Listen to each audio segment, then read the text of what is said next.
Now we are going into county devolution. How best would it be to create a healthcare system where each county has a similar or model of Kenyatta National Hospital, which is well stocked, has good doctors, and has the drugs? Because that's the only way we can look after our population. If we do not do it, and I want to tell you this, we will continue being in that ditch. And as Patrick said here, it's not about Peter Kenneth. It's about us. It's about our kids. It's about our grandchildren. It's about the future generations. We work so hard every day. You work so hard every day. You are slaves of your family because you want them to have the best. How sad will it be when you can no longer work, but you have kids and they cannot stay in the country because it's not a safe place to stay? When I campaigned for the new constitution, I campaigned because there were issues. First of all, I always wanted separation of powers. Because a lot of people say you can be a good debater, but you hardly sponsor any motion. You hardly ask any questions in parliament. Because I'm an assistant minister, I cannot sponsor a motion because the standing orders do not allow me. I cannot question. I am government executive compliant because that is what the standing orders insist. The other day, there was an issue about football. And they were bringing in rules saying anybody below 35 cannot be chairman of Kenya Football Federation. And I was chairman in 1996 of Kenya Football Federation. And I served a FIFA committee for 2 years. And I tried, the Minister for Sports was trying to answer, they debated, there was no way I could actually contribute. And I was getting agitated, and I said, now I'm going to speak on a point of information. And the speaker has to ask the minister, do you want to be informed? And the minister looks at me and says, not at this time. And I insisted. And when he gave me an opportunity, I said, I was chairman of football, and I finished my 4-year term before I reached 35. Why would you want to deny a Kenyan on the factor of age? Yet it is during my time that we nearly went to the World Cup in the history of that football field.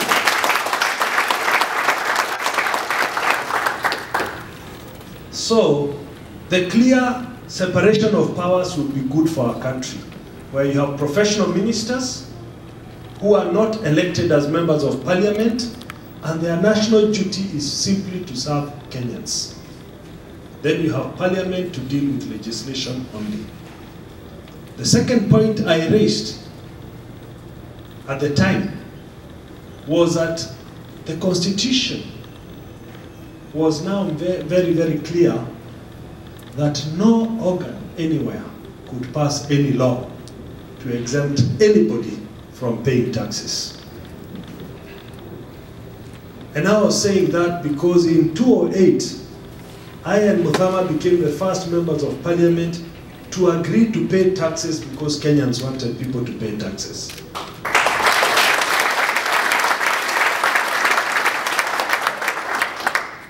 And I also felt guilty that having presided over the most successful CDF, which was taxpayers' money, I should have done it before.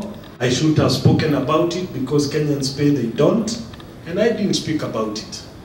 I just said I wanted to pay taxes.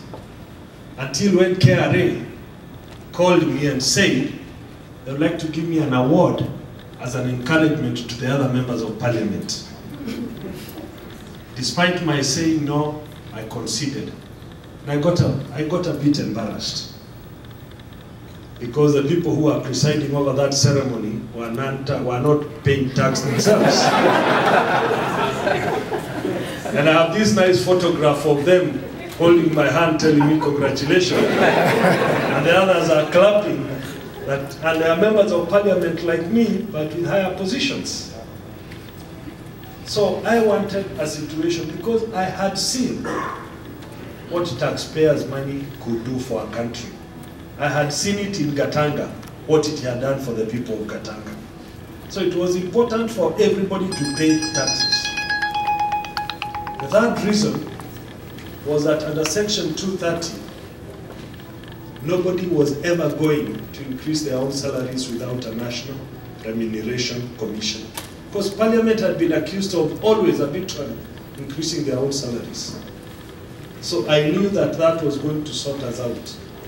And I knew that Kenyans had been very clear about it. So I said, let us support this Katiba. And I was very clear about it. Because the fourth reason was that it advocated for dual citizenship.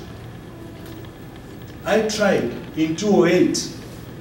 I went to Farah Mali and Marine, the speaker. I said, if Kofi Annan is proposing we do constitutional changes, the best we can do